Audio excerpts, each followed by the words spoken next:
In the harsh and unforgiving steppes of Mongolia, where the wind howls through endless grasslands and the earth stretches toward infinity, Genghis Khan forged an empire that would become the largest contiguous land empire in human history. But beneath the glorious conquests and military genius lay methods of punishment so horrifying that they would haunt the nightmares of his enemies for generations. Among all the brutal techniques employed by the great Khan, none was more terrifying than the legendary Mongolian deathworm torture, a method so diabolical that even his own hardened warriors would turn away in horror when commanded to carry out this ultimate punishment.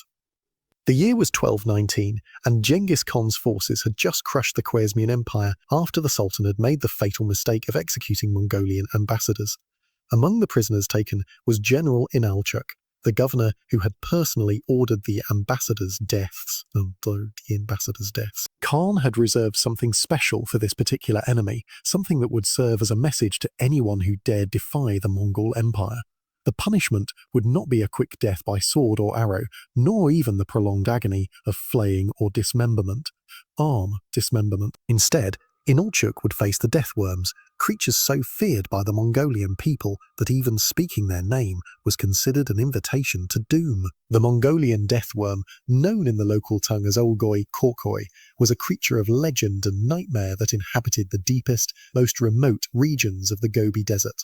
These massive blood-red parasites could grow to lengths of 5 feet or more, their segmented bodies pulsing with venomous fluids that could dissolve flesh and bone with terrifying efficiency. Unlike ordinary earthworms, these creatures possessed rows of razor-sharp teeth lining their circular mouths, designed not just to tear flesh, but to burrow deep into living tissue while keeping their victims alive and conscious throughout the process. The venom they secreted was unlike anything known to medieval medicine, a cocktail of neurotoxins and digestive enzymes that would paralyze the nervous system, while simultaneously beginning the process of internal dissolution. What made these creatures truly terrifying was not just their physical attributes, but their supernatural connection to human fear itself. Mongolian shamans had long believed that the deathworms were drawn to terror, feeding not just on flesh and blood, but on the psychological anguish of their victim. The more frightened a person became, the more aggressive and numerous the worms would grow, creating a horrifying feedback loop where terror literally multiplied the torture. Ancient texts describe how the worms could sense the racing heartbeat of a terrified victim from miles away, emerging from their underground lairs like demons summoned by human suffering. Genghis Khan had learned of these creatures during his earliest campaigns in the Gobi, when Mongolian shamans had approached him with tales of ancient burial grounds where traitors to the tribe had been fed to the deathworms as the ultimate punishment for betrayal. The shamans explained that this was not merely execution, but a form of spiritual purification through suffering, where the victim's soul would be cleansed of its treachery through unimaginable agony before being allowed to pass into the afterlife. Khan, ever the strategic genius, immediately recognized the psychological warfare potential of such a method and ordered his scouts to locate and capture several of these creatures for his own purposes. The capture of deathworms required elaborate preparations and extraordinary courage from Khan's most trusted warriors. Teams of specially trained hunters would venture into the deepest desert regions, following ancient maps that marked the locations of known deathworm colonies. These expeditions were fraught with danger, as the worm's territory was also home to other deadly creatures, and the harsh desert environment could kill even experienced nomads within days. The hunters would dig elaborate trap systems, using specially designed bronze containers lined with thick leather and filled with the blood of freshly slaughtered animals to lure the creatures from their subterranean homes. Once captured, the deathworms had to be transported with extreme care back to Khan's mobile capital. Special wagons were constructed with multiple layers of protection, including iron cages surrounded by thick wooden barriers and constantly attended by shamans who performed protective rituals to prevent the creatures from breaking free. The worms were kept in a state of controlled hunger, fed just enough to keep them alive, but not enough to satisfy their ravenous appetites. This process could take months, as the creatures had to be gradually conditioned to respond to human presence without immediately attacking their handlers. When General Inalchuk was finally brought before Genghis Khan for his ultimate punishment, the Great Khan personally explained the fate that awaited him. Through interpreters, Khan described in excruciating detail how the death worms would burrow into his flesh, how their venom would keep him conscious and aware throughout the process, and how his death would serve as an example to anyone who might consider defying Mongol authority. The psychological torture began long before the physical punishment, as Inalchuk was forced to contemplate his approaching doom for several days while preparations were made. The execution site was carefully chosen in a remote valley where the screams would not disturb Khan's army, but could still be heard by selected witnesses who would spread word of what they had seen. A deep pit was excavated, its walls lined with specially prepared stones that had been blessed by shamans and inscribed with ancient symbols meant to contain the deathworm's supernatural energies. The bottom of the pit was filled with a mixture of sand and organic matter that would provide the perfect environment for the creatures to establish a temporary colony while they carried out their grisly work. On the appointed day, Inalchuk was stripped naked and bound in a specially designed leather harness that would hold him in place while allowing the deathworms complete access to his body. The leather had been treated with substances that would not interfere with the worm's natural feeding patterns, but would prevent the victim from moving enough to accidentally kill himself and cut short his punishment. Iron spikes were driven into the ground at strategic points around the pit, connected by chains that would keep the prisoner suspended just above the worm colony, but low enough that the creatures could easily reach him.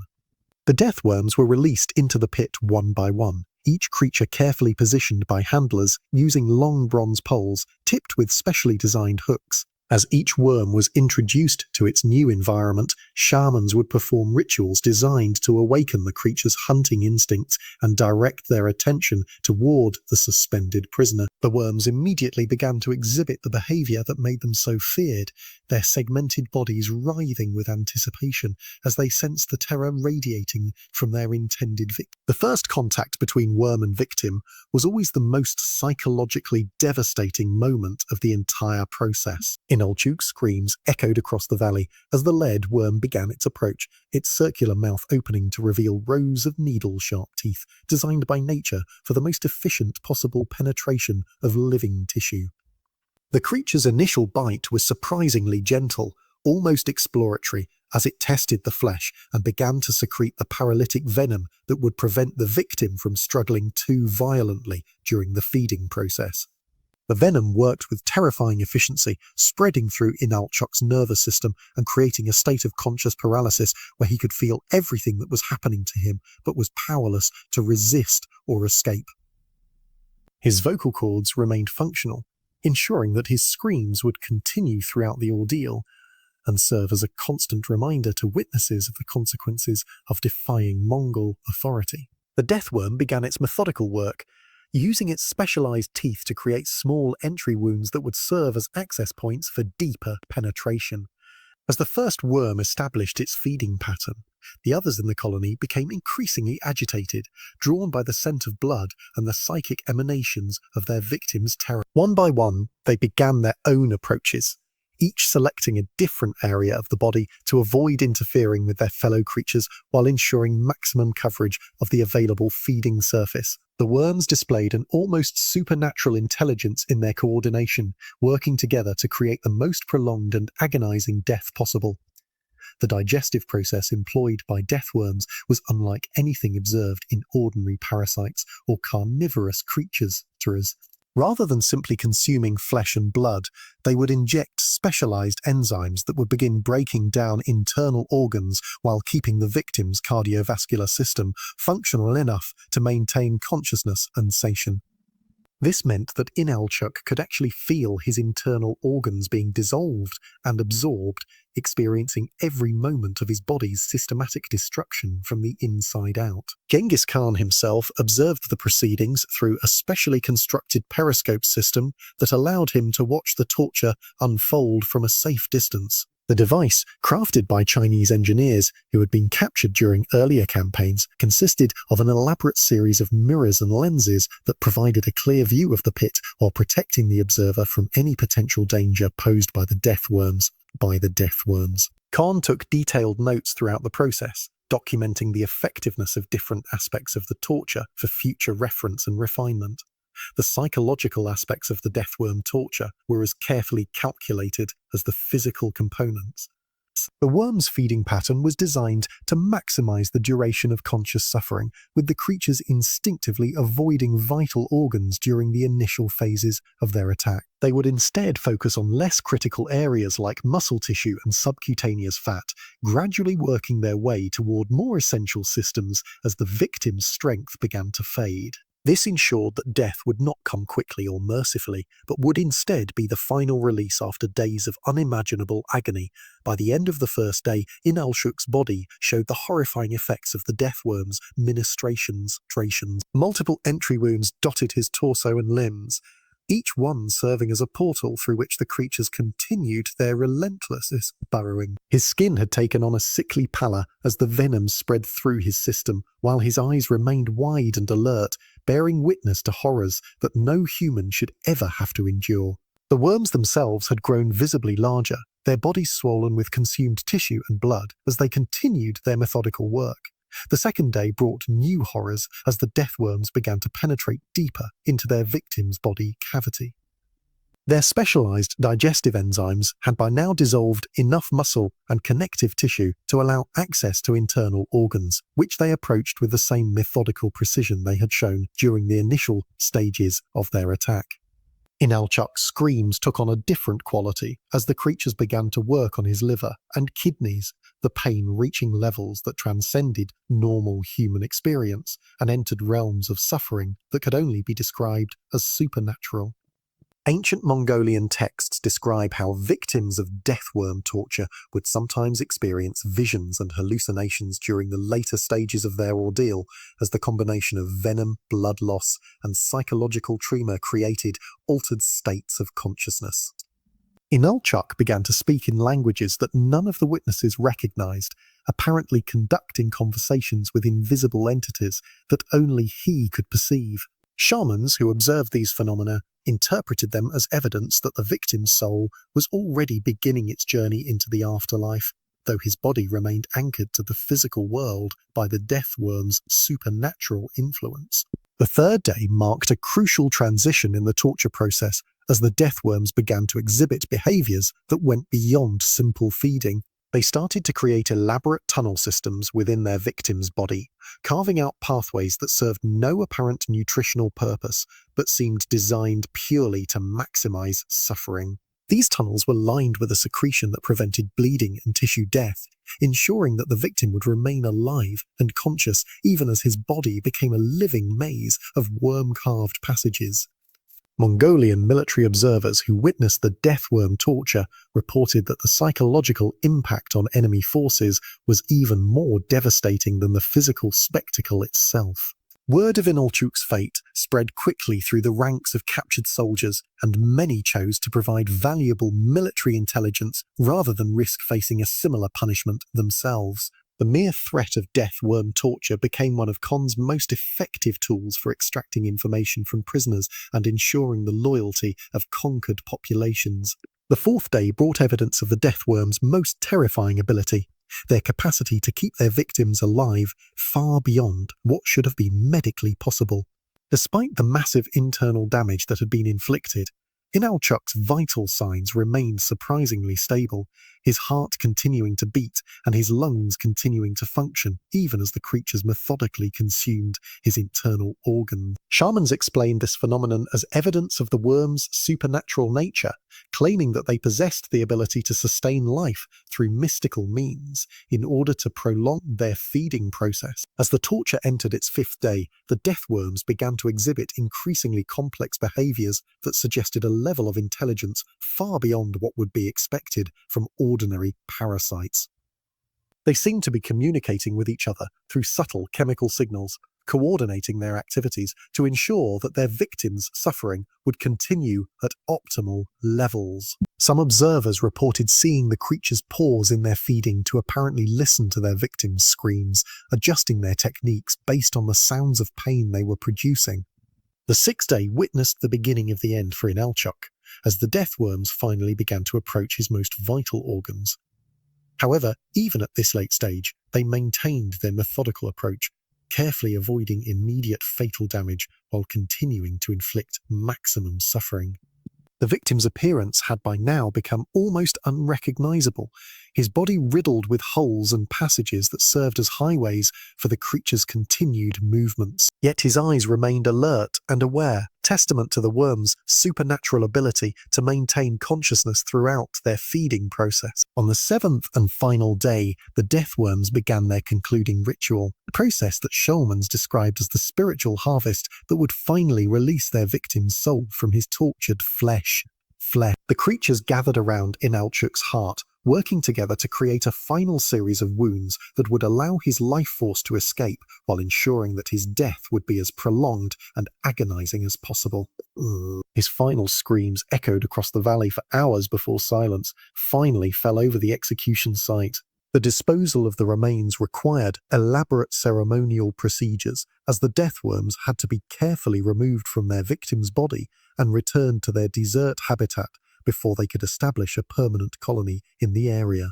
The contaminated soil from the execution pit was collected and buried in specially consecrated ground, while the instruments used in the torture were destroyed according to ancient Mongolian traditions designed to prevent the spread of the creature's supernatural influence. Genghis Khan declared the death worm torture to be reserved only for the most serious offences against the Mongol Empire, recognizing that its overuse would diminish its psychological impact and potentially create logistical problems related to capturing and maintaining the creature's movement. Historical records suggest that fewer than 24 individuals ever faced this ultimate punishment, but the mere knowledge of its existence was sufficient to ensure compliance from conquered populations across the vast expanse of the Mongol Empire. The legacy of the deathworm torture extended far beyond the immediate military benefits it provided to Genghis Khan's forces. Stories of the punishment spread along trade routes and diplomatic channels, creating a reputation for Mongol ruthlessness that preceded their armies into new territories and often resulted in cities surrendering without resistance rather than risk facing such horrors. The psychological warfare value of the deathworm torture thus multiplied its effectiveness far beyond the small number of victims who actually experienced it firsthand. Modern historians and anthropologists who study Mongol punishment methods note that the deathworm torture represents one of the most sophisticated applications of psychological warfare in pre-modern military history. By combining genuine physical horror with supernatural elements that played on deep-seated cultural fears, Genghis Khan created a deterrent that was far more effective than conventional military threats. The torture served not just as punishment for individual transgressions, but as a tool for controlling entire populations through the power of terror and imagination. Archaeological investigations in Mongolia have uncovered sites that may have been used for deathworm torture, though the passage of centuries has made definitive identification difficult. These excavations have revealed deep pits lined with carved stones and containing organic residues that match historical descriptions of deathworm execution sites. More intriguingly, local communities in these areas continue to report unusual phenomena, including strange sounds emanating from the ground and the appearance of unusual creatures that match traditional descriptions of deathworms. The question of whether Mongolian deathworms actually existed, or whether the torture was an elaborate psychological operation based on mythological creatures, remains a subject of debate among scholars. Some researchers point to the consistency of historical accounts and the specific biological details described in ancient texts as evidence for the creature's reality. Others argued that the supernatural elements of the stories suggest a purely mythological origin, with the torture perhaps employing more conventional methods while being described in fantastical terms to enhance its psychological impact. Regardless of the ultimate reality behind the legends, the deathworm torture stands as a testament to Genghis Khan's innovative approach to warfare and governance. By weaponizing fear itself and creating punishments that existed as much in the imagination as in physical reality, he developed methods of control that were far more sophisticated than the simple brutality for which the Mongols are often remembered.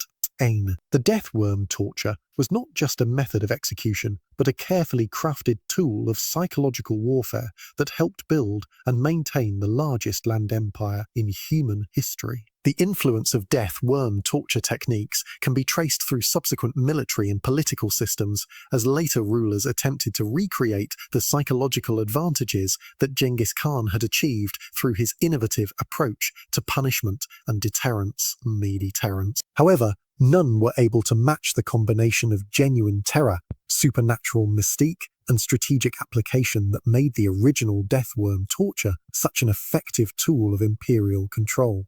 Today, the legend serves as a reminder of the dark creativity that humans can bring to the task of inflicting suffering on their fellow beings, and of the ways in which terror can be systematically employed as an instrument of political power.